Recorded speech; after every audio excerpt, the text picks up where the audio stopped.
This morning, I want to address the very difficult question of what we need to know about theology and abortion.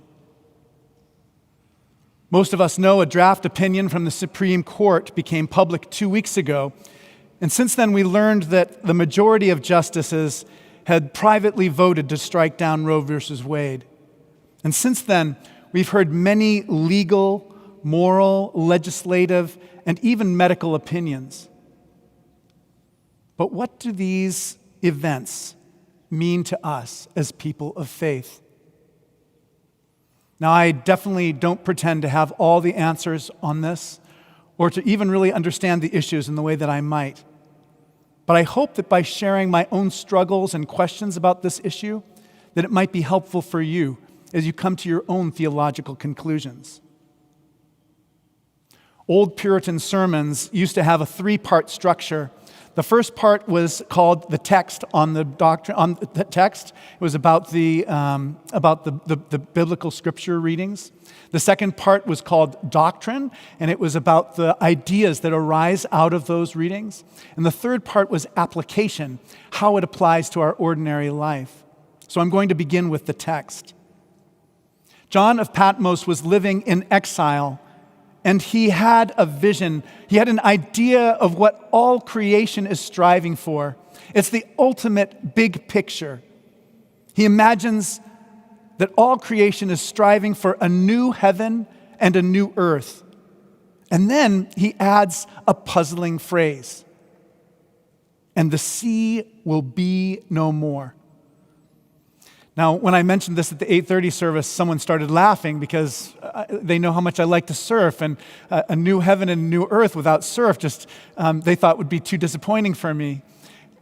And people ask me this question quite often: what does this mean? And Karl Barth, the great theologian in the 20th century, he had this idea that the Old Testament had, when it referred to the sea or to the ocean, it was talking to a chaotic realm, a realm of powers that are kind of beyond the element of God.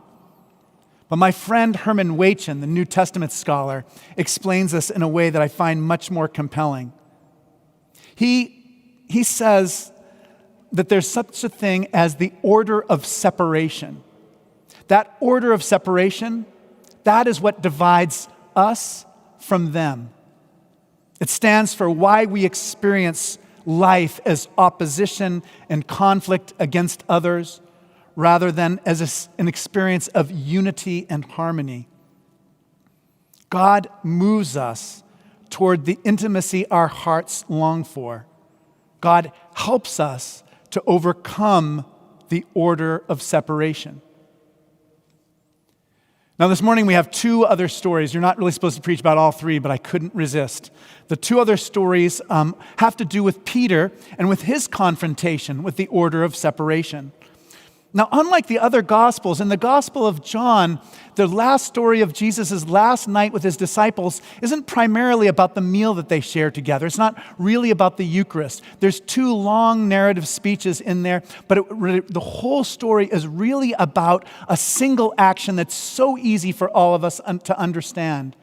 Jesus took off his shirt and he kneeled in front of his students and he washed their feet. Now, Peter, you'll remember, resists this. He says, "No, Lord, I should be washing your feet." And in a way, he's representative of all of us because Jesus' act, it upsets our expectations. It upsets our values, our sense of hierarchy, our sense of decorum, our sense of what is pure and what is clean. Jesus explains that this way of dignifying another person is how God is glorified. It is how we build bridges to others, how we overcome the order of separation. Now, finally, we have Peter's dream. Peter, his whole life, was convinced before this that following Jesus was something that only Jews should do. And then he had that dream of the sheet being lowered from heaven with all 4 corners and the unclean animals. And the voice says to him, "Take and eat." And he says, "I've never had an unclean thing pass my lips." And the voice repeats to him this phrase, What God has made clean, you shall not call profane.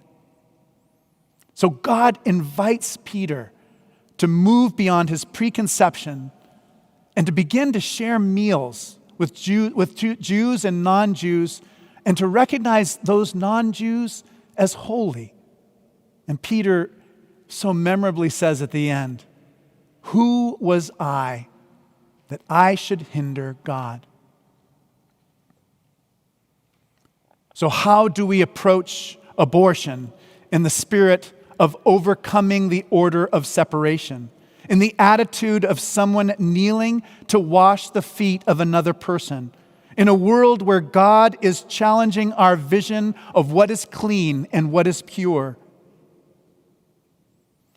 One of my best friends from Harvard was a young theologian named Matt Boulton, who his work continues just to inspire me all the time. And a great deal of what I say in the rest of the sermon borrows from his thought on this matter. Matt reminds us that whenever we begin this conversation, it should always come out of an attitude of empathy and respect. He begins by saying that life is precious. And this week, I went and I looked at all the references in the Bible to the word womb. And most of these, they convey an aura of intimacy and mystery and holiness. And we can understand why people might believe that human life begins at conception. Through history, some great Christian teachers have taught that abortion is morally unacceptable. My friend Matt writes about this. To believe on Christian theological grounds that in certain circumstances abortion is wrong is a conviction worthy of respect. But there is more.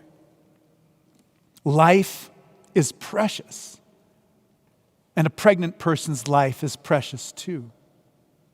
And human dignity, it naturally involves the freedom to determine our own future. Jesus does not say anything about abortion or about reproductive health. And the Bible includes many passages that seem to suggest that human life begins when we take our first breath. It also includes passages that distinguish between the well-being of a pregnant woman and that of a fetus. Great theologians such as St. Augustine and St. Thomas Aquinas have taught that abortion is not homicide in the early stages of pregnancy. And so, to believe on Christian grounds that human beings have the right to have an abortion is also a conviction worthy of respect. Now, part of what makes our life holy, what makes us precious, is the sanctity of our own conscience, this freedom to decide for ourselves as we seek answers to the most personal and mysterious questions that we encounter as human beings. And this is especially the case when it comes to matters in which reasonable, thoughtful, and faithful people can disagree. What greater mystery is there than our own existence? What bigger question is there than when does life begin? When does one become two? These questions are so great, and there are so many other ones too. What other criteria should matter in making this important decision? Should we take into consideration sexual violence or incest? Should not the age, the mental health, and the physical health of the mother be considered in this matter? And what about other life circumstances, such as the way that poverty constricts our options, depletes our human dignity, when we have no power over our own lives? Now, these are such profound questions, and every situation is different. It is not a simple matter that can be easily and permanently resolved once and for all. Each person has to decide. And no one should be coerced to deviate from their conscience. No one should be coerced to deviate from their conscience, because this is where we meet the Holy One. This is where we meet God. Matt writes about the conviction of the founding fathers that God does not impose orthodoxy on us by force, and we should not impose our own opinions about orthodoxy on others. Force should have no place when it comes to matters of belief and conscience, especially on such personal, complex, and profound matters. In 1967, a group was convened, a group of clergy, and they formed to be able to help women to have more access to information and more access to affordable and safe abortion. And the group was called the Clergy Consultation Service on Abortion. And they had chapters in 38 states. There are 3,000 clergy involved. And their mission was so simple: to offer compassion. To offer compassion. That's it. And they did this. This was their ministry, not despite their faith, but because of it. Now, even though 50 years have passed since Roe versus Wade and since the clergy consultation was founded, I think that the crucial issue that still is at stake is compassion. Compassion for people who view these matters in a different way than we do. Compassion for people who make different decisions than we would make. But above all, we need to show compassion for women who have been faced with terribly painful and difficult decisions in the past. And above all, for those who are vulnerable, afraid, or lonely today. Is there a way for Christian people to overcome the order of separation? To kneel before them and tenderly wash their feet?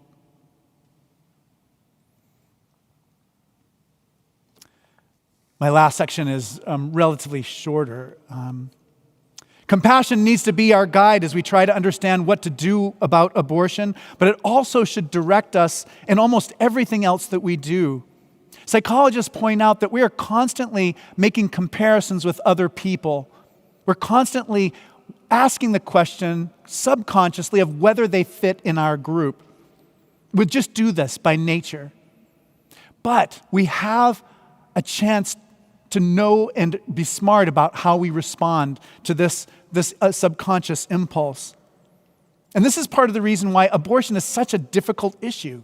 It's so much more complicated than it seems on the surface, because it is related to how we understand ourselves, how we fit in with others, how we belong. Brene Brown, in her book, recognizes this. Her book is Atlas of the Heart. And she says that while it is natural to compare and sort people by identity, she believes it is so important to pay attention to how we respond to these observations. And one example she gives is a lovely one. She talks about the German word Schadenfreude, which is one of my favorite words because it identifies such a deep part of human life. Schadenfreude is taking joy in someone else's misfortune or suffering. We all know what that means. During COVID, we saw it so often, didn't we? When we would read newspaper articles about someone who was famous or had taken a public position on COVID, and then they'd become sick. At a deep level, Schadenfreude is fundamentally unchristian, and it comes out of our own insecurity. Many of you have heard this idea before, but there's another thing I want to share with you, and that is Brene Brown talks about an experience which she calls Freudenfreude. And Freudenfreude is the ability to take joy in the joy that other people are experiencing. This is the opposite of Schadenfreude. And Brene Brown writes that lack of Freudenfreude can fundamentally undermine our relationships.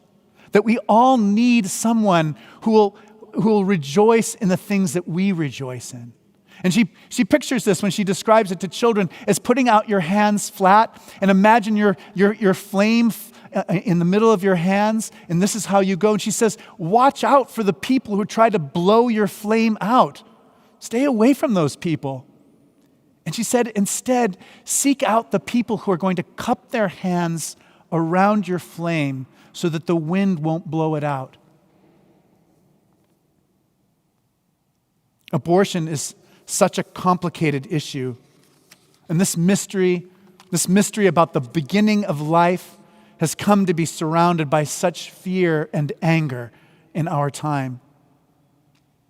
But the world needs you right now. So this week for homework, I want you to explicitly seek out moments when you can offer up your own Freude, when you can cup your hands around someone else's light to help stop it from being blown out. Life is precious. How do we overcome the order of separation? How will we dignify another person's soul as if by kneeling before them and washing their feet? How is God inviting us to move beyond our preconceptions into a mysterious new realm of love?